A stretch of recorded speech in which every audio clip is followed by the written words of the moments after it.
where the mind is without fear and the head is held high, where knowledge is free.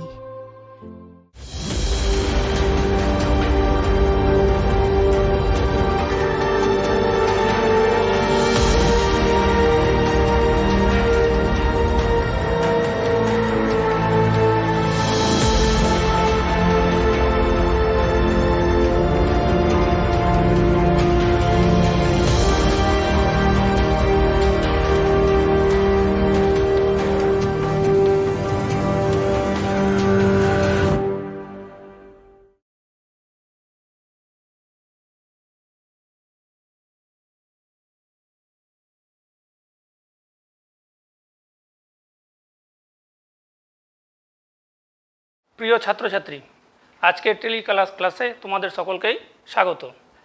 আজকে আমরা বিষয় শুরু করার পূর্বে আমার পরিচয়টা দিয়ে নিই। আমি রঞ্জু মিশ্র, সাহেবনগর হাই স্কুলের ভূগোলের শিক্ষক।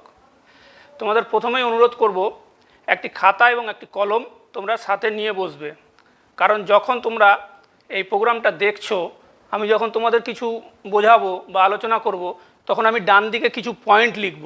আশা করব তোমরাও সেই পয়েন্টগুলো লিখে নেবে এবং যখন ভবিষ্যতে তোমরা আমার এই ক্লাসটা মনে করবে বা রিকল করবে, স্মরণ করবে, তখন তোমাদের ওই পয়েন্টগুলো দেখে নিলেই তোমাদের খুব সুবিধা হবে মনে করতে।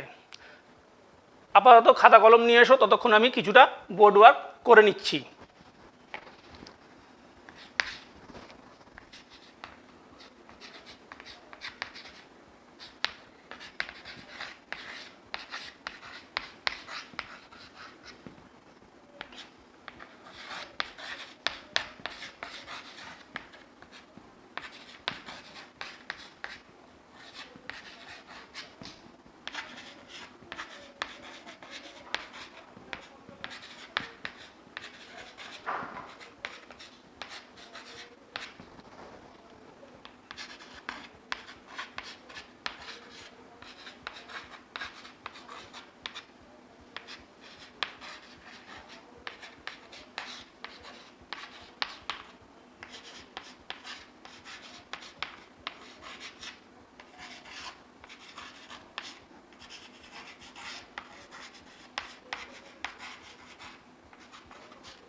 আশা করি তোমরা খাতা কলম নিয়ে চলে এসছো এতক্ষণে।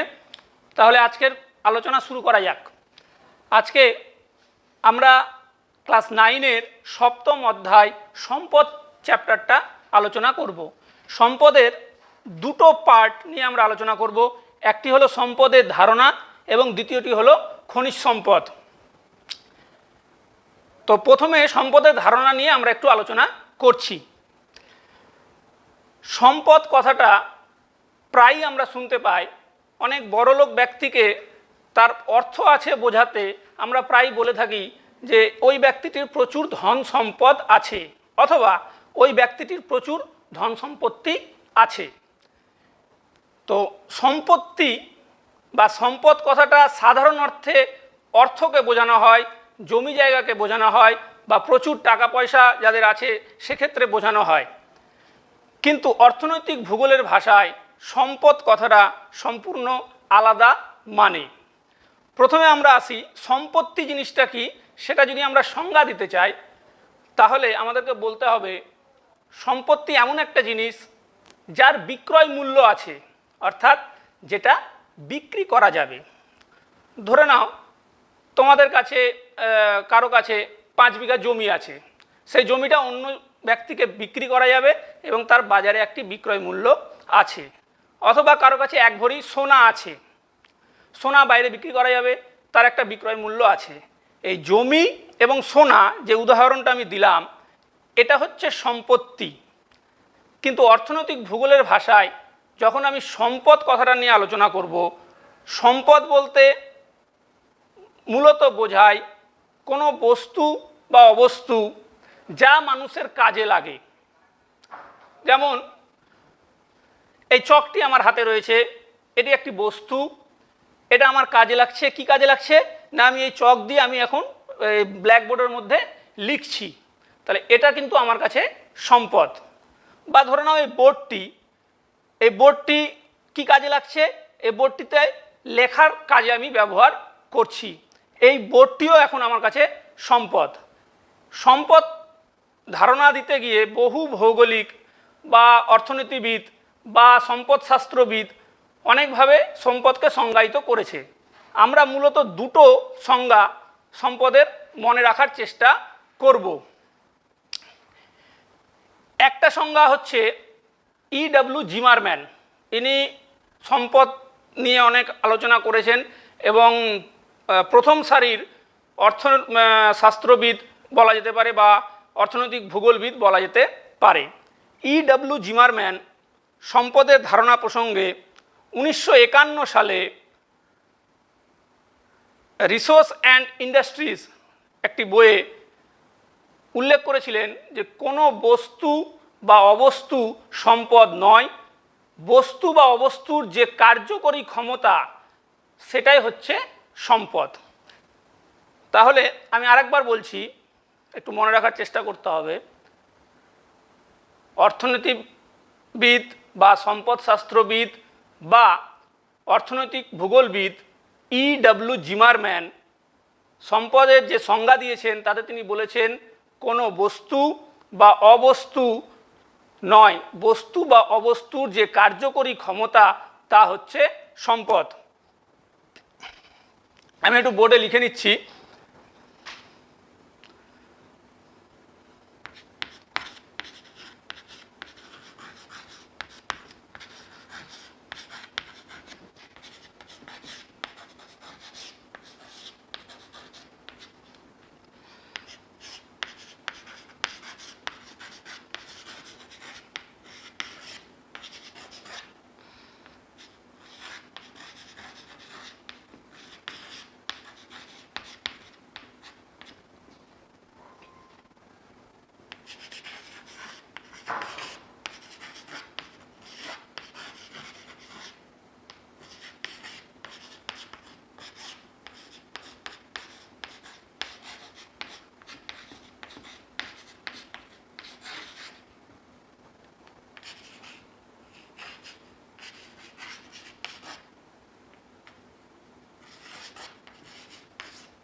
আশা করি তোমরা লেখাটা দেখতে পাচ্ছ বা বুঝতে পারছো।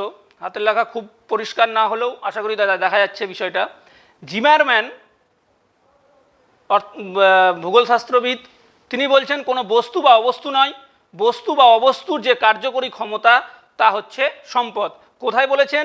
তার লেখা একটি বই ওয়ার্ল্ড রিসোর্স অ্যান্ড ইন্ডাস্ট্রি। কত সালে বলেছেন? 1951 সালে এই কথাটি বলেছেন।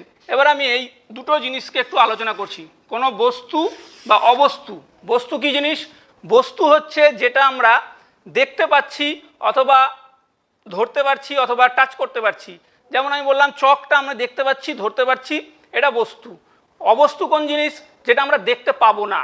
যেমন ধরো বাতাস, বাতাসকে আমরা খালি চোখে দেখতে পাই না, এটা অবস্তু। যেমন মানুষের বুদ্ধি, আমরা অনুভব করতে পারবো মানুষের বুদ্ধি বেশি আছে বা কম আছে, কিন্তু আমরা বুদ্ধিকে দেখতে পাবো না, সেই বুদ্ধিটা হচ্ছে অবস্তু। তো সম্পদ কোনো বস্তুও হতে পারে, অবস্তুও হতে পারে, যদি তার মধ্যে কাজ করার ক্ষমতা থাকে অথবা যদি সেটা মানুষের কাজে লাগে। তাহলে আশা করি জিমারম্যানের সংজ্ঞাটা তোমাদের মাথায় থাকবে। এরপরে আরও একটি সংজ্ঞা আমরা পাই বা সম্পদের ধারণা প্রসঙ্গে আরও একটি সংজ্ঞা বিশেষভাবে আমাদের মনে রাখতে হবে, সেটা হচ্ছে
যখন আমি বোর্ডে এই সংজ্ঞাগুলো লিখছি, আশা করছি সাথে সাথে তোমরাও হয়তো যখন ক্লাসটা দেখছো তোমরাও হয়তো খাতার মধ্যে লিখে নেবে, কারণ পরবর্তীতে তোমাদের এটা আবার রিকল করতে সুবিধা হবে।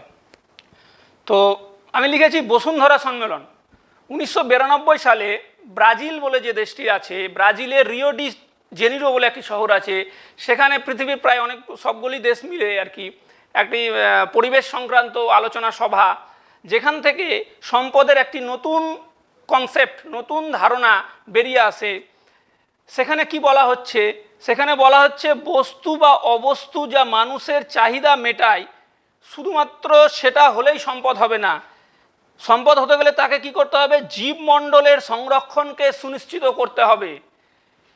তাহলে সংজ্ঞাটা আমি আরেকবার বলছি, বস্তু বা অবস্তু যা মানুষের চাহিদা মেটায় এবং জীবমণ্ডলের সংরক্ষণকে সুনিশ্চিত করে, তাকে আমরা সম্পদ বলবো। এখানে দুটো জিনিস, বস্তু অবস্তু, এই কথাটা নিয়ে আমি আগেও আলোচনা করলাম। এবার এখানে আরও একটি নতুন শব্দ যেটা হয়তো তোমাদের একটু অজানা, সেটা হচ্ছে জীবমণ্ডল। জীবমণ্ডল মানে উঁচু ক্লাসে তোমরা আরও বিস্তৃতভাবে জানবে, আপাতত এতটুকু জেনে রাখা তোমাদের খুব দরকার। সেটা হচ্ছে জীবমণ্ডল পৃথিবীর সেই অংশ যেখানে জীবের অস্তিত্ব আছে। জীবমণ্ডল পৃথিবীর সেই অংশ যেখানে জীব বা প্রাণের অস্তিত্ব আছে। এবার জীবমণ্ডলের সংরক্ষণকে সুনিশ্চিত করে, অর্থাৎ সম্পদ কোনোভাবেই জীবমণ্ডলকে ক্ষতিগ্রস্ত করবে না। এটা বসুন্ধরা সম্মেলন থেকে যে সংজ্ঞাটা উঠে আসে সেখান থেকে আমরা পাই। কোথায় বসুন্ধরা সম্মেলন হয়েছিল? রিও ডি জেনিরো শহরে। কত সালে? এটা ছিল 1992 সাল। তো আপাতত মোটামুটি দুটো সংজ্ঞা আমাদের খুব ভালোভাবে মনে রাখতে হবে। একটা ইডব্লিউ জিমারম্যানের সংজ্ঞা, যেটা আমি প্রথমেই বলেছি। দ্বিতীয় সংজ্ঞাটা হচ্ছে বসুন্ধরা সম্মেলন থেকে আমরা সম্পদের কি ধারণা পাই অথবা কি সংজ্ঞা পাই। বসুন্ধরা সম্মেলন থেকে আমরা জানতে পারলাম বস্তু বা অবস্তু যা মানুষের চাহিদা মেটায় এবং যা জীবমণ্ডলের সংরক্ষণকে সুনিশ্চিত করে, সেটাই হচ্ছে সম্পদ।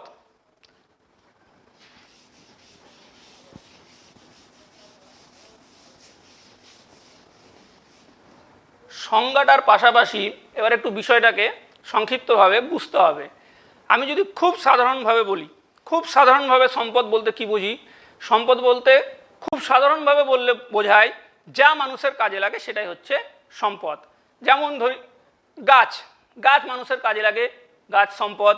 যেমন তোমরা ধরো বাতাস বা বায়ুমণ্ডল, বায়ুমণ্ডলের অক্সিজেন আমরা নিই, আমাদের কাজে লাগে। বায়ুমণ্ডলের ওজোন গ্যাস আমাদের কাজে লাগে, বায়ুমণ্ডল সম্পদ। নদী বা জল, জল আমাদের কাজে লাগে, জল আমাদের কাছে সম্পদ। মানুষের জ্ঞান, মানুষের বুদ্ধি, এগুলোও আমাদের কাজে লাগে, এগুলোও আমাদের সম্পদ।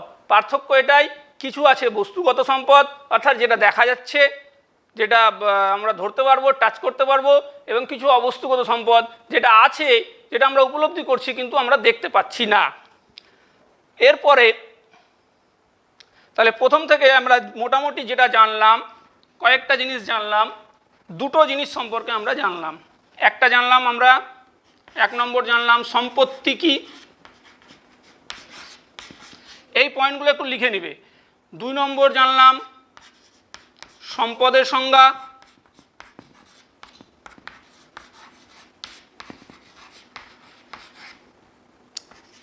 উদাহরণ। 4 নম্বরে আলোচনা করব বৈশিষ্ট্য। সম্পদের বৈশিষ্ট্যগুলি আমি জাস্ট পয়েন্টগুলি লিখছি, তোমরা খাতায় একটু নোট ডাউন করে নিবে।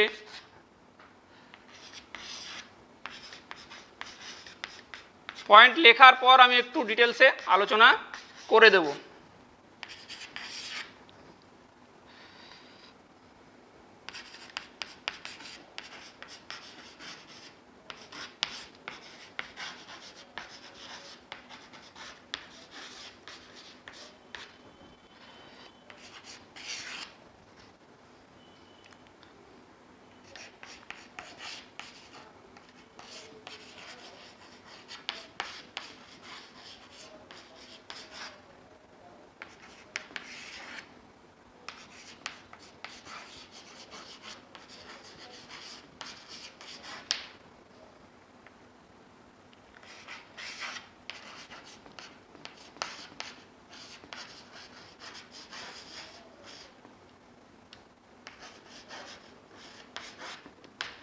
আবার বলছি, যখন আমি বোর্ডে কিছু লিখছি সেগুলো খাতাতে নোট ডাউন করে রাখবে, যাতে ভবিষ্যতে যখন তোমরা আবার খাতাটা দেখবে সম্পূর্ণ আমি যা আলোচনা করলাম সম্পূর্ণ তোমাদের মাথায় আবার ফিরে আসে কথাগুলো। তো আমরা এখন 4 নম্বর অর্থাৎ সম্পদের বৈশিষ্ট্য নিয়ে আলোচনা করছি। সম্পদের বৈশিষ্ট্য 1 নম্বরে আমি লিখেছি উপযোগিতা। সম্পদ সেগুলোই যা মানুষের কাছে উপযোগী, যেমন জল মানুষের কাছে উপযোগী, যেমন বললাম বাতাস মানুষের কাছে উপযোগী, যেমন বললাম নদী মানুষের কাছে উপযোগী, যেমন বললাম গাছ মানুষের কাছে উপযোগী। যা মানুষের উপযোগী সেটাই সম্পদ। যেমন বললাম মানুষের বুদ্ধি মানুষের উপযোগী, সে উপযোগিতা হচ্ছে সম্পদের প্রধান এবং প্রথম বৈশিষ্ট্য। 2 নম্বর কার্যকারিতা, অর্থাৎ যা মানুষের কাজে লাগে, যার কাজ করার ক্ষমতা আছে। যেমন খনিজ তেলের একটি উপজাত দ্রব্য হচ্ছে পেট্রোল, পেট্রোলের বা একটি উপজাত দ্রব্য হচ্ছে কেরোসিন তেল। কেরোসিন তেলের কাজ করার ক্ষমতা আছে, সেটা কি জ্বালানি হিসাবে বা পেট্রোল জ্বালানি হিসাবে কাজ করে। তো পেট্রোল বা খনিজ তেল যেহেতু কার্যকারিতা আছে সেই জন্য সেটি মানুষের সম্পদ। যেমন ধরো কয়লা একটি সম্পদ, কারণ কয়লার তাপবিদ্যুৎ উৎপাদনের ক্ষমতা আছে বা তাপ উৎপাদনের ক্ষমতা আছে, অর্থাৎ কাজ করার ক্ষমতা আছে, তার মধ্যে কার্যকারিতা আছে। 3 নম্বর হচ্ছে সুগমতা বা সহজলভ্যতা। সুগমতা বা সহজলভ্যতা মানে, সহজলভ্যতাটাই একটু পরিষ্কার করে বলি, একই মানে দুটোরই। সহজলভ্যতা মানে যেটা সহজেই আমরা পেতে পারি বা পাওয়া যায়। সম্পদ সেই জিনিসকে সম্পদ আমরা বলবো যা সহজেই আমরা আহরণ করতে পারবো বা যা সহজেই আমরা পাবো। এমন কিছুকে আমরা সম্পদ বলবো না যেটা সহজে পাওয়া যায় না। যেমন তোমরা হয়তো জেনেছো হিমালয় পর্বতের নিচে প্রচুর পরিমাণে খনিজ সম্পদ অথবা শক্তি সম্পদের ভাণ্ডার আছে, যা হিমালয় পর্বত সৃষ্টির হওয়ার সময় সেখানে খনিজ সম্পদ কিংবা শক্তি সম্পদের সৃষ্টি হয়েছে। কিন্তু আমরা এই হিমালয় পর্বতের নিচের যে খনিজ সম্পদগুলো আছে বা শক্তি সম্পদগুলো আছে সেগুলো কিন্তু সহজলভ্য আমাদের কাছে নয়, কারণ সেখান থেকে আমরা সেটাকে সহজে আহরণ করে নিয়ে আসতে পারছি না, সেই কারণে সেটা আমাদের কাছে সম্পদ নয়। আবার আরও একটা উদাহরণ হিসেবে বলতে পারি, তোমরা ব্রাজিলের আমাজন অববাহিকার নাম পড়েছো হয়তো ক্লাস 7-8-এ। আমাজন অববাহিকা ঘন অরণ্যে ঢাকা, তোমরা সবাই জানো। অরণ্যের তলদেশে প্রচুর পরিমাণে খনিজ সম্পদ শক্তি সম্পদ আছে, কিন্তু যেহেতু উপরের অংশে অরণ্য এবং ওখানে প্রবেশ করা খুব কষ্টকর দুরূহ ব্যাপার, সেখান থেকে মাটির নিচ থেকে খনিজ সম্পদ শক্তি সম্পদটা সহজে আহরণ করা যাচ্ছে না, যে কারণে সেখানকার অঞ্চলের যেটা খনিজ বা শক্তি সম্পদ যেটা মাটির নিচে আছে সেটাকে আমরা নিরপেক্ষ উপাদান বলবো। এই প্রসঙ্গে নিরপেক্ষ উপাদানটা একটু বলে নিই। নিরপেক্ষ উপাদান কোনটা? প্রকৃতির মধ্যে অবস্থিত এমন কিছু দ্রব্য যা মানুষের ক্ষতিও করে না বা মানুষের উপকারেও আসে না, তাকে আমরা নিরপেক্ষ উপাদান বলবো। আবার একবার বলছি, নিরপেক্ষ উপাদান কাকে বলবো? প্রকৃতির কোলে অবস্থিত এমন কিছু উপাদান বা দ্রব্য যা মানুষের কোনো ক্ষতিও করে না বা মানুষের কোনো কাজেও আসে না, সেগুলোকে আমরা নিরপেক্ষ উপাদান বলবো, সেগুলোকে আমরা সম্পদ কখনোই বলবো না। তাহলে 3 নম্বর বৈশিষ্ট্য হচ্ছে সহজলভ্যতা, অর্থাৎ যা সহজেই আমরা পাবো সেটা হচ্ছে সম্পদ। 4 নম্বর বৈশিষ্ট্য হচ্ছে পরিবেশ মিত্রতা। সম্পদের বসুন্ধরা সম্মেলনের যে সংজ্ঞাটা ছিল, যেখানে পরিষ্কার বলা হচ্ছে যে সম্পদ জীবমণ্ডলের সংরক্ষণকে সুনিশ্চিত করে, অর্থাৎ সম্পদ জীবমণ্ডলকে কখনোই ক্ষতিগ্রস্ত করবে না। পরিবেশ মিত্রতার মানেও কাছাকাছি তাই। সম্পদ সবসময় পরিবেশ বান্ধব, পরিবেশের বন্ধু হিসেবে কাজ করে, পরিবেশকে কখনোই ক্ষতিগ্রস্ত করে না। তবে এ প্রসঙ্গে বলে রাখছি, কিছু কিছু অপুনর্ভব সম্পদ আছে বা গচ্ছিত সম্পদ আছে যা ব্যবহার করলে পরিবেশ ক্ষতিগ্রস্ত হয়, কিন্তু বেশিরভাগ সম্পদ ব্যবহার করলে পরিবেশের কোনো ক্ষতি হওয়ার সম্ভাবনা থাকে না। 5 নম্বর বৈশিষ্ট্য হচ্ছে সীমাবদ্ধতা। সম্পদ, পৃথিবীর বুকে বেশিরভাগ সম্পদ সীমাবদ্ধ। কিছু কিছু অবাধ সম্পদ রয়েছে, কিন্তু যেমন কয়লা বলি, আকরিক লোহা বলি, খনিজ তেল বলি, ম্যাঙ্গানিজ বলি, নিকেল বলি, টাংস্টেন বলি, যে কোনো খনিজ সম্পদ কিন্তু তার একটা সীমাবদ্ধতা রয়েছে, অর্থাৎ যতটুকু পরিমাণ তৈরি হয়ে আছে ভবিষ্যতে সেগুলো কিন্তু তৈরি হওয়ার সম্ভাবনা খুব কম। এ প্রসঙ্গে, সীমাবদ্ধতা প্রসঙ্গে একটা উদাহরণ মনে পড়লো। আমাদের পৃথিবীতে যে পরিমাণ খনিজ তেল সঞ্চিত আছে, যদি নতুন করে খনিজ তেল আবিষ্কৃত না হয় তাহলে এই খনিজ তেল দিয়ে মাত্র পৃথিবী 30 বছর পর্যন্ত চলতে পারে। এই কথা 1970 সালে মেডোস নামে একজন সম্পদশাস্ত্রবিদ বলে গেছে, কিন্তু এটা চলছে 2020 সাল, এখন অবধি খনিজ তেল আমরা পেয়ে যাচ্ছি। তার কারণ হচ্ছে নতুন নতুন খনি আবিষ্কৃত হয়েছে। যেহেতু নতুন নতুন খনি আবিষ্কৃত হয়েছে, সেই জন্য মেডোসের যে কথা সেটা ভুল প্রমাণিত হয়েছে। তবুও একথা ঠিক যে যা খনিজ সম্পদ এখনও আমাদের পৃথিবীতে সঞ্চিত আছে, সেটা যদি আমরা পরিমিত ব্যবহার বা যথাযোগ্য ব্যবহার না করি, ভবিষ্যতে কিন্তু এই সমস্ত সম্পদ আর আমাদের যে ভবিষ্যৎ প্রজন্ম তাদের জন্য থাকবে না। 5 নম্বরে আমরা আলোচনা করলাম সম্পদের বৈশিষ্ট্য, সীমাবদ্ধতা। 6 নম্বর হচ্ছে গতিশীলতা। সম্পদের ধারণা সবসময় গতিশীল। আজকে যা সম্পদ কালকে সেটা সম্পদ নাও থাকতে পারে, অথবা আজকে যেটা সম্পদ নয় কালকে সেটা সম্পদ হতে পারে, অথবা আজকে সম্পদের যতটা কার্যকারিতা আছে সেই কার্যকারিতা ভবিষ্যতে প্রযুক্তিবিদ্যার উন্নতির সাথে সাথে সেই কার্যকারিতাটা আরও বাড়তে পারে। সম্পদের যে ধারণা সেটা সবসময় গতিশীল, সেটা সবসময় পাল্টাচ্ছে বা সবসময় বদলে যাচ্ছে। তাহলে আমরা সম্পদের বৈশিষ্ট্য নিয়ে আলোচনা করলাম। মোটামুটি 6টা বৈশিষ্ট্য আমি আলোচনা করলাম। 1 নম্বরটা ছিল উপযোগিতা, 2 নম্বরটা ছিল কার্যকারিতা, 3 নম্বরটা ছিল সুগমতা বা সহজলভ্যতা, 4 নম্বরটা ছিল পরিবেশ মিত্রতা, 5 নম্বরটা ছিল সীমাবদ্ধতা, 6 নম্বরটা ছিল গতিশীলতা। আরও একটা বিষয় নিয়ে আমি এখানে আলোচনা করলাম, সেটা হচ্ছে 5 নম্বর নিরপেক্ষ উপাদান। আশা করছি তোমরা প্রত্যেকে পয়েন্টগুলো লিখে নিচ্ছ। যদি বোর্ডের লেখা না বোঝা যাচ্ছে, তবে আমি যে কথাগুলো যখন বলছি আশা করি কথাগুলো পরিষ্কার বোঝা যাচ্ছে, এবং কথাগুলো শুনে শুনে তোমরা খাতাতে অবশ্যই নোট ডাউন করবে। তাহলে আমরা নিরপেক্ষ উপাদান নিয়েও আলোচনা করেছি। নিরপেক্ষ উপাদান কাকে বললাম? যে প্রকৃতির যে উপাদান বা যে দ্রব্য মানুষের কাজেও লাগছে না অথবা মানুষের অপকারও করছে না, সেটা হচ্ছে নিরপেক্ষ উপাদান। এরপরে যেটা আমরা আলোচনা করব সেটা হচ্ছে সম্পদ সৃষ্টির উপাদান নিয়ে। 6 নম্বরে আমরা আলোচনা করব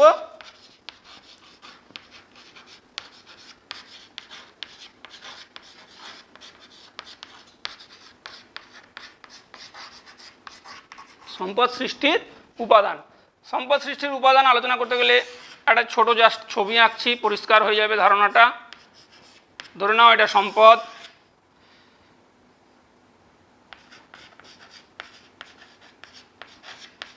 প্রকৃতি,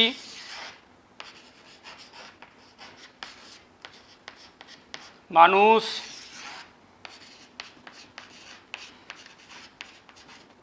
সংস্কৃতি।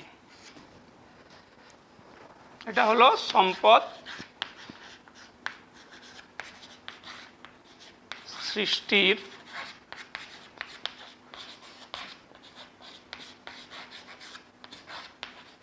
উপাদান। ছবিটা যদি পরিষ্কার বোঝা যাচ্ছে তাহলে দেখবে মাঝখানে আমি সম্পদ লিখেছি, একদিকে প্রকৃতি, একদিকে মানুষ এবং আরেকদিকে রয়েছে সংস্কৃতি। মানুষ, প্রকৃতি এবং সংস্কৃতি এই তিনটে একসাথে মিলে সম্পদ সৃষ্টি করে। তিনটের মধ্যে একটে যদি না থাকে তাহলে সম্পদ সৃষ্টি হবে না। আবার অন্যভাবে বলতে গেলে আমরা বলবো সম্পদ সৃষ্টির উপাদান হচ্ছে 3টি। 1 নম্বর প্রকৃতি, 2 নম্বর মানুষ এবং 3 নম্বর হচ্ছে সংস্কৃতি। প্রকৃতি কী জিনিস মোটামুটি তোমরা সবাই জানো, কিন্তু সংজ্ঞা বলতে গেলে হয়তো অনেকের একটু খটোমটো হবে বিষয়টা, যে সংজ্ঞা কীভাবে বলবো। প্রকৃতি কিছুই না। প্রকৃতির সংজ্ঞা যদি আমি বলি, যা মানুষ সৃষ্টি করেনি সেটাই হচ্ছে প্রকৃতি। অর্থাৎ যা পৃথিবী সৃষ্টির সাথে সাথে সৃষ্টি হয়েছে বা পৃথিবীতে নিজে থেকে সৃষ্টি হয়েছে তা হচ্ছে প্রকৃতি। প্রকৃতির মধ্যে এমন অনেক নিরপেক্ষ উপাদান, এর আগে আলোচনা করেছিলাম নিরপেক্ষ উপাদান, প্রকৃতির মধ্যে এমন অনেক নিরপেক্ষ উপাদান আছে যা মানুষ নিজের প্রয়োজনের জন্য সংস্কৃতি মানে প্রযুক্তিগত জ্ঞান, সংস্কৃতিকে কাজে লাগিয়ে প্রকৃতি থেকে মানুষ সম্পদ সংগ্রহ করে।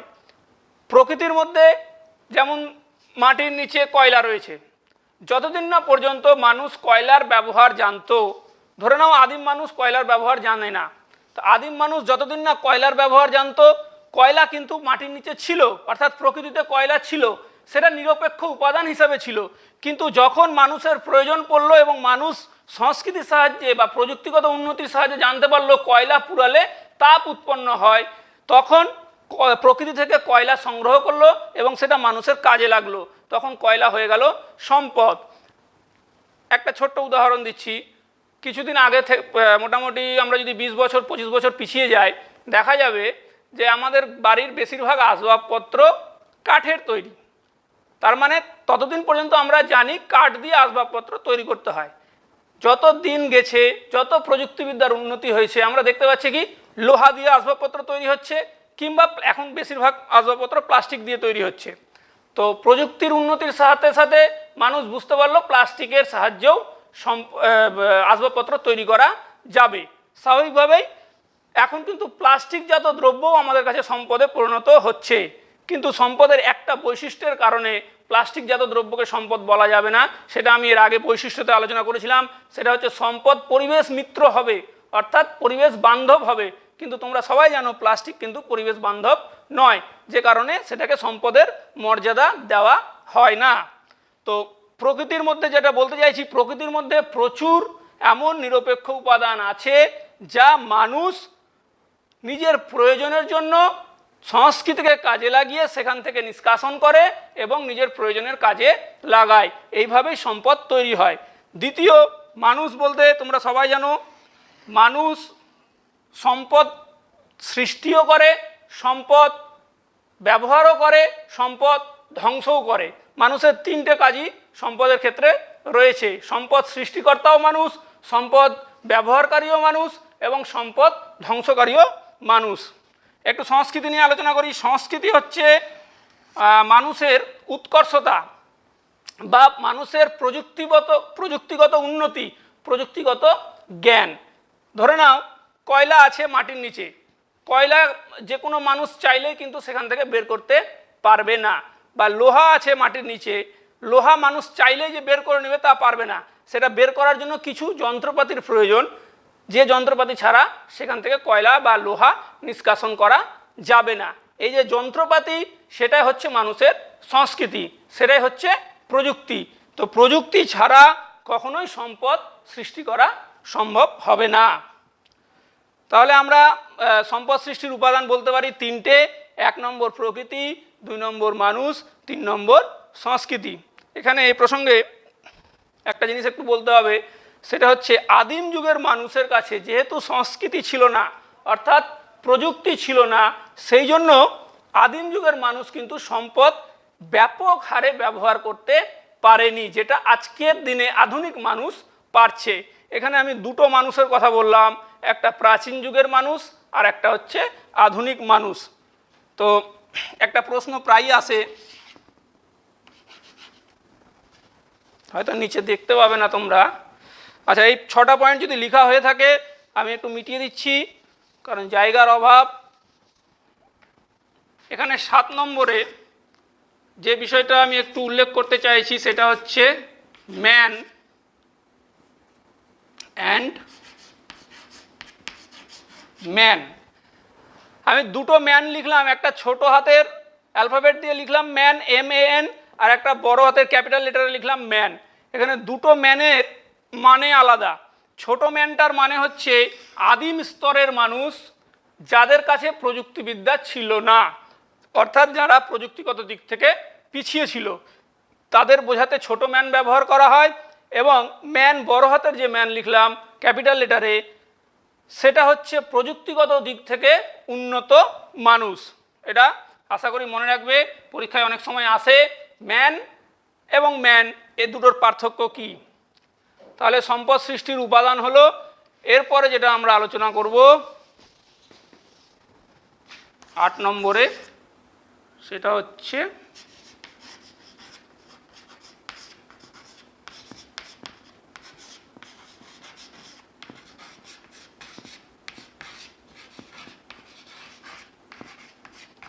সম্পদের শ্রেণীবিভাগ। 8 নম্বরে আলোচনা হচ্ছে সম্পদের শ্রেণীবিভাগ। সম্পদের শ্রেণীবিভাগ কতগুলি ভিত্তির উপর করা হয়। যেহেতু বোর্ডের জায়গাটা একটু ছোট, সেজন্য আমি এক এক করে লিখব, তোমরাও আমি যেভাবে লিখব সেভাবেই খাতাতে নোট ডাউন করে রাখবে। যথেষ্ট সময় থাকছে তোমাদের হাতে। 1 নম্বর হচ্ছে সৃষ্টির উপাদান অনুসারে।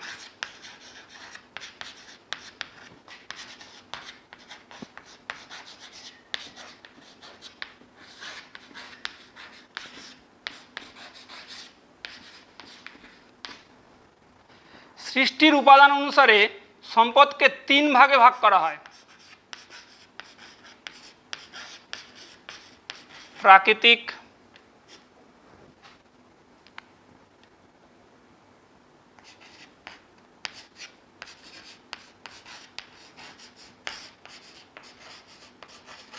মানবিক,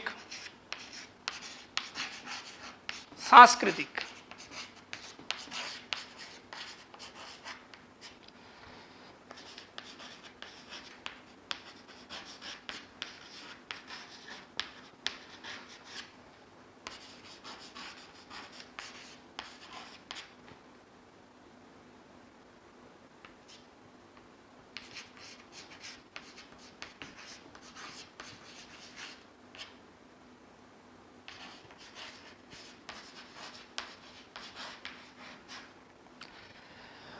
সৃষ্টির উপাদান অনুসারে সম্পদ 3 প্রকার। একটা প্রাকৃতিক সম্পদ, 2 মানবিক সম্পদ, 3 হচ্ছে সাংস্কৃতিক সম্পদ। আমি পাশে উদাহরণ লিখেছি। প্রাকৃতিক সম্পদ কোনটা? যেটা প্রকৃতি থেকে পাওয়া যায়। প্রকৃতি কোনটা? আমি এর আগেই আলোচনা করেছি, যা মানুষ সৃষ্টি করেনি সেটাই হচ্ছে প্রকৃতি। অর্থাৎ যা পৃথিবীর সৃষ্টির সাথে সাথে সৃষ্টি হয়েছে সেটাই হচ্ছে প্রকৃতি। প্রকৃতি থেকে যা পাওয়া যায় সেটাই হচ্ছে প্রাকৃতিক সম্পদ। যেমন কয়লা প্রকৃতি থেকে পাওয়া যায়, কয়লা মানুষ সৃষ্টি করতে পারে না। যেমন অরণ্য প্রকৃতি থেকেই পাওয়া যায়, মানুষ সৃষ্টি করতে পারে না। এগুলো প্রাকৃতিক সম্পদ। মানবিক সম্পদ কোনগুলো? মানবিক সম্পদ মানুষ নিজে। সাংস্কৃতিক সম্পদ কোনগুলো? এর আগে সংস্কৃতি কী সেটা নিয়ে আমি আলোচনা করেছি। সাংস্কৃতিক সম্পদ মানুষের প্রযুক্তিগত জ্ঞান, মানুষের নৈপুণ্য, মানুষের কর্মকুশলতা, এটা হচ্ছে সাংস্কৃতিক সম্পদ। এটা গেল 1 নম্বর, সম্পদ সৃষ্টির উপাদান অনুসারে সম্পদের শ্রেণীবিভাগ। এবার 2 নম্বর, স্থায়িত্ব অনুসারে।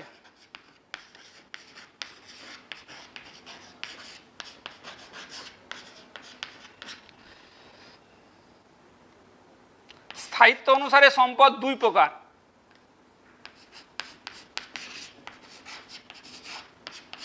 পুনর্ভব বা অবাধ। এর উদাহরণ হচ্ছে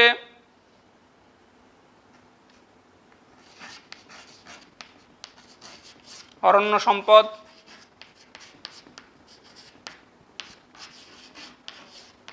মৎস্য, সৌরশক্তি প্রভৃতি। 2 নম্বর হচ্ছে অপুনর্ভব।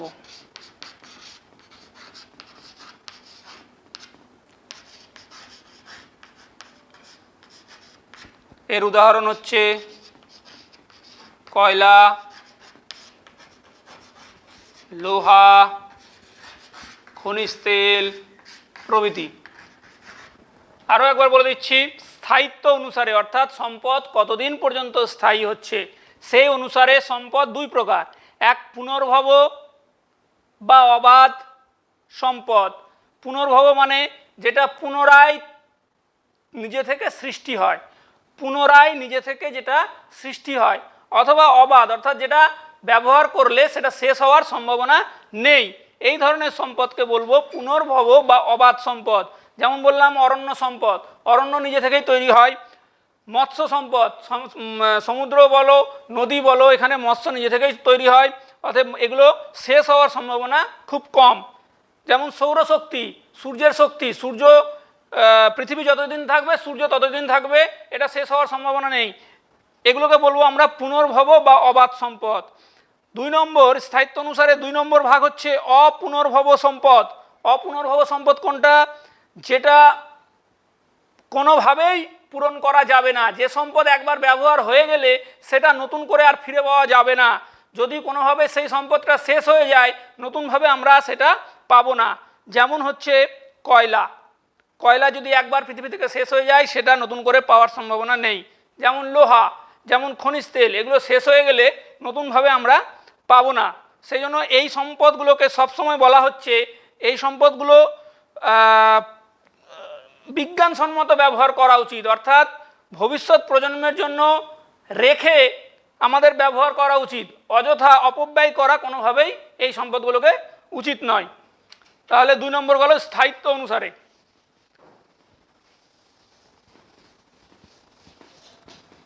3 নম্বর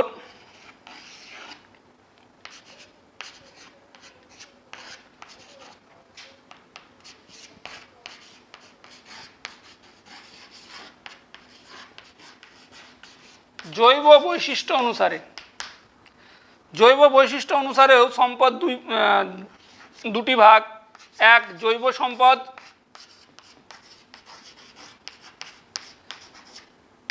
দুই অজৈব সম্পদ।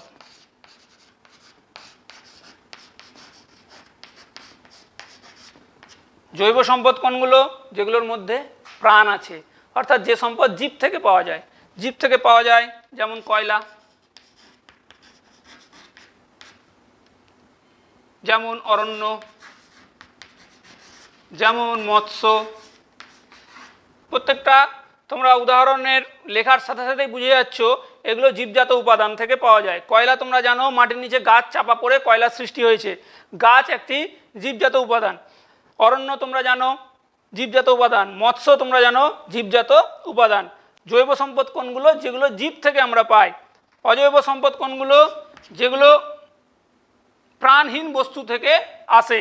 যেমন ধরে নাও লোহা, ম্যাঙ্গানিজ প্রভৃতি, এগুলো অজৈব সম্পদ।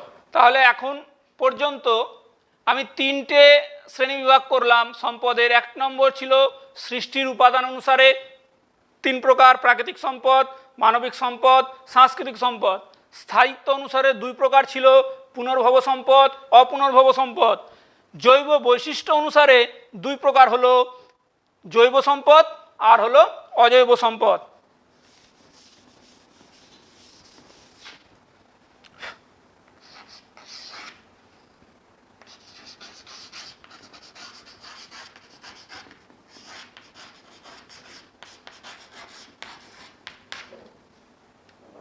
চার নম্বর মালিকানা অনুসারে সম্পদের শ্রেণীবিভাগ।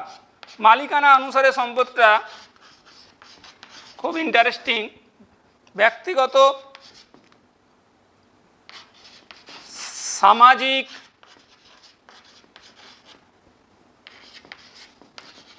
জাতীয় এবং আন্তর্জাতিক।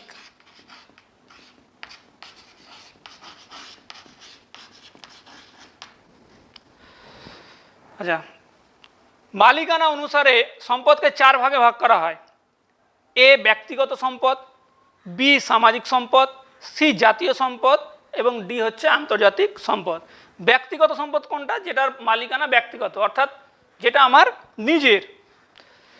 এখানে আমি বলতেই পারি আমার পকেটে একটি কলম আছে, সেটি আমার ব্যক্তিগত সম্পদ। আমার পকেটে একটি মোবাইল আছে, সেটি আমার ব্যক্তিগত সম্পদ, যা আমার কাজে লাগছে। সামাজিক সম্পদ কোনগুলো? যেগুলো সমাজের সম্পত্তি, সমাজের অনেকেই যেগুলোকে ব্যবহার করে। যেমন ধরো বিদ্যালয়। বিদ্যালয় সমাজের অংশ এবং সমাজের অনেকেই সেটা ব্যবহার করে বা অনেকেরই কাজে লাগে। বিদ্যালয়, হাসপাতাল, এগুলো হচ্ছে সব সামাজিক সম্পদ। বা কোনো পাঠাগার বা গ্রন্থাগার সামাজিক সম্পদ। জাতীয় সম্পদ কোনগুলি? যেগুলো দেশের সম্পদ। যেমন ধরো যেগুলো আমাদের রোড আছে, ন্যাশনাল হাইওয়ে আছে, সেগুলো জাতীয় সম্পদ, অর্থাৎ এটা গোটা দেশের সমগ্র মানুষের কাজে লাগছে। আন্তর্জাতিক সম্পদ কোনগুলো? যেগুলো গোটা পৃথিবীর বিভিন্ন দেশের কাজে লাগছে, যেমন সমুদ্র পথ যেগুলো আছে, উত্তর আটলান্টিক সমুদ্র পথ কিংবা প্রশান্ত মহাসাগরীয় যে সমুদ্র পথগুলো আছে, যেখানে পৃথিবীর প্রায় সব দেশের জাহাজ চলাচল করে, বা আকাশে পৃথিবীর সব দেশের বিমান চলাচল করে, আকাশকে পৃথিবীর সব দেশ নিজেদের কাজে লাগাচ্ছে, সেক্ষেত্রে এগুলো আন্তর্জাতিক সম্পদ হিসাবে পরিগণিত হবে। তাহলে 4টে শ্রেণীবিভাগ হলো। 5 নম্বর শ্রেণীবিভাগ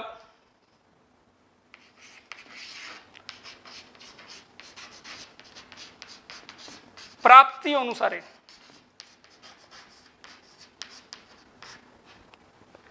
প্রাপ্তি অনুসারে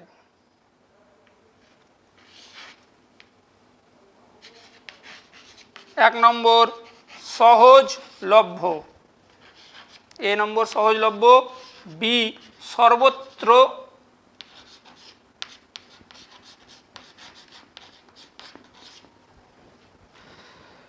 সহজলভ্য, সর্বত্র প্রাপ্ত,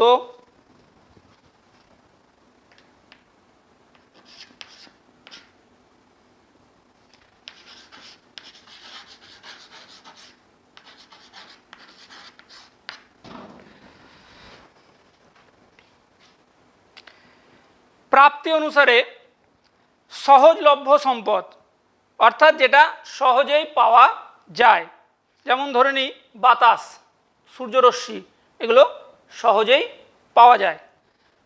বি 2 নম্বর দিয়েছি সর্বত্র লভ্য, মানে মোটামুটি পাওয়া যায়, যেমন অরণ্য, যেমন মৃত্তিকা।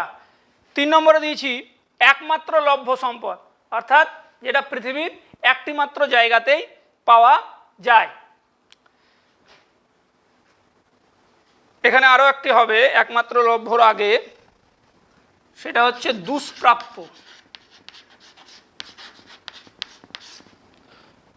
এবং ডি নম্বর হবে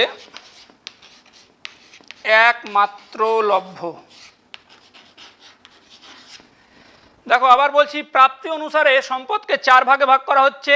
সহজলভ্য সম্পদ, যেটা সহজেই পাওয়া যাচ্ছে, যেমন বাতাস পৃথিবীর সব জায়গায় সহজেই পাওয়া যায়, যেমন সৌরশক্তি সব জায়গায় সহজেই পাওয়া যায়। সর্বত্রলভ্য, মোটামুটিভাবে যেটা সব জায়গায় পাওয়া যায়, যেমন গাছ সব জায়গায় পাওয়া যায়, যেমন মৎস্য মোটামুটি সব জায়গায় পাওয়া যায়। দুষ্প্রাপ্য, দুষ্প্রাপ্য মানে যেটা পৃথিবীর কিছু কিছু জায়গাতে পাওয়া যায়, সব জায়গায় পাওয়া সম্ভব নয়, যেমন ইউরেনিয়াম, তোমরা নাম শুনেছো ইউরেনিয়াম এক প্রকার খনিজ সম্পদ, যেটা পৃথিবীর সব দেশে পাওয়া যায় না, খুব কম দেশেই আছে যেখানে পাওয়া যায়। আর ডি নম্বর হচ্ছে একমাত্র লভ্য, অর্থাৎ পৃথিবীর মাত্র একটি মাত্র জায়গাতেই পাওয়া যায়। এই উদাহরণটা একটু লিখে রাখি, সেটা হচ্ছে ক্রয়োলাইট। ক্রয়োলাইট এমন একটি খনিজ উপাদান যা পৃথিবীর একটি মাত্র জায়গাতেই পাওয়া যায়, সেটা হচ্ছে গ্রিনল্যান্ডে। গ্রিনল্যান্ড একটি উত্তর মেরুর একটি দ্বীপ বা একটি দেশ, সেখানে একমাত্র ক্রয়োলাইট খনিজ সম্পদটি পাওয়া যায়, আর পৃথিবীর কোথাও পাওয়া যায় না। দুষ্প্রাপ্য খনিজ সম্পদের উদাহরণ কি বললাম? ইউরেনিয়াম, এটা পৃথিবীর কিছুমাত্র বা অল্প কিছু দেশে পাওয়া যায়। সর্বত্র প্রাপ্তের উদাহরণ কি বললাম? অরণ্য, গাছপালা, এগুলো মোটামুটি সব জায়গাতেই পাওয়া যায়। সহজলভ্যর উদাহরণ কি বললাম? যেটা সহজেই পাওয়া যায়। তাহলে আমরা আলোচনা করছিলাম সম্পদের শ্রেণীবিভাগ। আবার একটু রিকল করি বিষয়গুলোকে। প্রথমে আমরা আলোচনা করছিলাম সম্পদের শ্রেণীবিভাগ। সম্পদের শ্রেণীবিভাগ মোটামুটি 5 রকম ভাগে ভাগ করেছি ভিত্তি অনুসারে। 1 নম্বর ভিত্তি ছিল সম্পদ সৃষ্টির উপাদান অনুসারে সম্পদের ভাগ, স্থায়িত্ব অনুসারে, জৈব বৈশিষ্ট্য অনুসারে, মালিকানা অনুসারে, প্রাপ্তি অনুসারে, সহজলভ্য, প্রাপ্তি অনুসারে। সময়ের স্বল্পতার জন্য আর বাকি ভাগগুলো আমি আলোচনা করতে এখন পারলাম না। আরও কয়েকটা বিষয় তোমাদের আলোচনা করতে হবে, যেটা সম্পদের সংরক্ষণ। সম্পদের শ্রেণীবিভাগের পর আমরা আলোচনা করব সম্পদের সংরক্ষণ। সম্পদের সংরক্ষণ কি না, ভবিষ্যৎ প্রজন্মের জন্য সম্পদকে বাঁচিয়ে রাখা। ভবিষ্যৎ প্রজন্মের জন্য যদি আমরা সম্পদকে বাঁচিয়ে রাখতে পারি, তবে আমাদের যে আগামী প্রজন্ম সম্পদকে সেটাকে ব্যবহার করতে পারবে। সম্পদ সংরক্ষণের প্রয়োজনীয়তা কি আছে? সম্পদ সংরক্ষণের প্রয়োজনীয়তা দুটো কথাতে আলোচনা করা যেতে পারে। 1, ভবিষ্যৎ প্রজন্মের জন্য সম্পদকে টিকিয়ে রাখা। 2 নম্বর যেগুলো পুনর্ভব সম্পদ আছে সেগুলোকে বাঁচিয়ে রাখা, যেগুলো অপুনর্ভব সম্পদ আছে সেগুলোকে বাঁচিয়ে রাখা। এরপরে আসছি সম্পদ সংরক্ষণের পদ্ধতি নিয়ে আলোচনা করব। সম্পদ সংরক্ষণের পদ্ধতি মোটামুটিভাবে লিখে শেষ, সময়ের অভাব রয়েছে, লিখে খুব বেশি শেষ করা যাবে না, মোটামুটি মুখেই আমি বলে দিচ্ছি। সম্পদ সংরক্ষণের 1 নম্বর পদ্ধতি হচ্ছে বিজ্ঞানসম্মত ব্যবহার, অর্থাৎ সম্পদকে বিজ্ঞান ভিত্তিক আমরা ব্যবহার করব। 2 নম্বর অপরিমিত 2 নম্বরটা হচ্ছে জনসচেতনতা। সম্পদ যে আমাদের ভবিষ্যৎ প্রজন্মের জন্য প্রয়োজনীয় সেটা আমরা জনসচেতনতা গড়ে তুলতে পারি। এইভাবে সম্পদ সংরক্ষণের আরও বেশ কিছু পদ্ধতি রয়েছে। এর পরের অংশ যেটা আলোচনা সময়ের অভাবে হয়তো করা যাবে বলে মনে হচ্ছে না, সেটা হচ্ছে খনিজ সম্পদ। সম্পদের ধারণা মোটামুটি এগুলোই। খনিজ সম্পদ সম্পর্কে একটু আমি বলে দিচ্ছি। ভারতে তোমাদের ক্লাস 9-এর যে অধ্যায় রয়েছে সেখানে 3 রকমের খনিজ সম্পদের রয়েছে। 1 হচ্ছে আকরিক লৌহ, 2 হচ্ছে খনিজ তেল, 3 হচ্ছে কয়লা। প্রত্যেকটারই ব্যবহার রয়েছে, যেমন আকরিক লৌহর ব্যবহার রয়েছে, খনিজ তেলের ব্যবহার রয়েছে, কয়লার ব্যবহার রয়েছে, এবং প্রত্যেকটার ক্ষেত্রে বন্টন রয়েছে, অর্থাৎ খনিজ তেলের বন্টন, আকরিক লোহার বন্টন, কয়লার বন্টন কিছুই না। ধরে নাও প্রশ্ন আসলো ভারতে কয়লার বন্টন আলোচনা করো, তার মানে হচ্ছে ভারতে কয়লা কোথায় কোথায় পাওয়া যায় সেই জায়গাগুলোকে লিখতে হবে। আমি একটা জাস্ট ছোট ছক তোমাদের জন্য করে দিচ্ছি। তো ছকটা মোটামুটি লিখতে হবে। প্রথমে ভূমিকা দেবে, তারপরে বন্টন, পয়েন্টটা মোটামুটি রাজ্য দেবে, উত্তোলক অঞ্চল দেবে,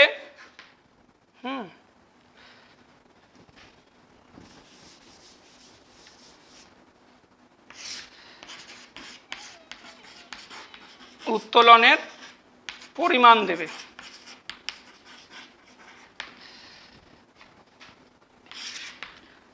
মোটামুটি 6টা রাজ্যের নাম তোমরা দেবে। 6টা রাজ্যের নাম দেবে, বক্সটা কমপ্লিট করবে। নিচে অবশ্যই সোর্স দেবে, সোর্স বা উৎস দেবে। কেন? কারণ এই উত্তোলনের পরিমাণ যখন লিখবে তো উত্তোলনের পরিমাণ প্রতি বছর কিন্তু পরিবর্তিত হয়। যেমন 2010-11 সালে যে পরিমাণ উত্তোলন হবে, ধরে নাও কয়লার উত্তোলন নিয়ে আমি আলোচনা করছি, 2010-11 সালে যে পরিমাণ কয়লার উত্তোলন হয়েছিল 2019-20 সালে তার চেয়ে অনেক বেশি কয়লার উত্তোলন হয়েছে। স্বাভাবিকভাবেই সোর্স না দিলে পুরো ডেটাটা কিন্তু ভুল হয়ে যাবে। যতক্ষণ না আমরা এখানে সোর্স লিখব ততক্ষণ সেই ডেটার কোনো গুরুত্ব কিন্তু আর থাকবে না। সেই জন্য এটা মাথায় রাখতে হবে, যখনই আমি এরকম ডেটা লিখব অবশ্যই আমরা সোর্স লিখব। মোটামুটিভাবে 3টে প্রশ্নই বড় প্রশ্ন হিসেবে আসতে পারে। ভারতে কয়লার বন্টন আলোচনা করো, অথবা ভারতে আকরিক লোহার বন্টন আলোচনা করো, অথবা ভারতে খনিজ তেলের বন্টন আলোচনা করো। এগুলো বড় প্রশ্নের জন্য আসতে পারে। এগুলো অবশ্যই তোমরা বইয়ে পেয়ে যাবে। বই থেকে এইভাবে চার্টের আকারে খাতাতে লিখে নিয়েও মুখস্থ করতে পারো। উত্তোলক রাজ্যের নাম লিখবে। উত্তোলক অঞ্চলগুলো 4টে উত্তোলক অঞ্চলের নাম লিখতে পারো। প্রতিটার ক্ষেত্রেই বলছি, 1 নম্বর রাজ্যের 4টে উত্তোলক অঞ্চল, তার উত্তোলনের পরিমাণ। 2 নম্বর রাজ্য 4টে উত্তোলক অঞ্চল, তার পরিমাণ। এইভাবে তোমরা চার্টটাকে তৈরি করে নেবে এবং মুখস্থ করবে।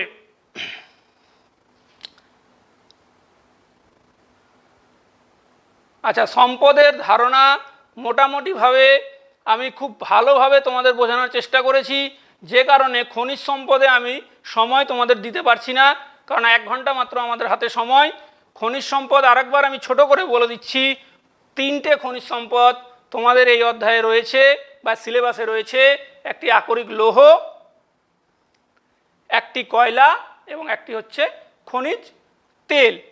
3টের ক্ষেত্রে কি কি প্রশ্ন হতে পারে বললাম। 3টের ক্ষেত্রে ব্যবহার আসতে পারে, লোহার ব্যবহার লিখো, কয়লার ব্যবহার লিখো, খনিজ তেলের ব্যবহার লিখো।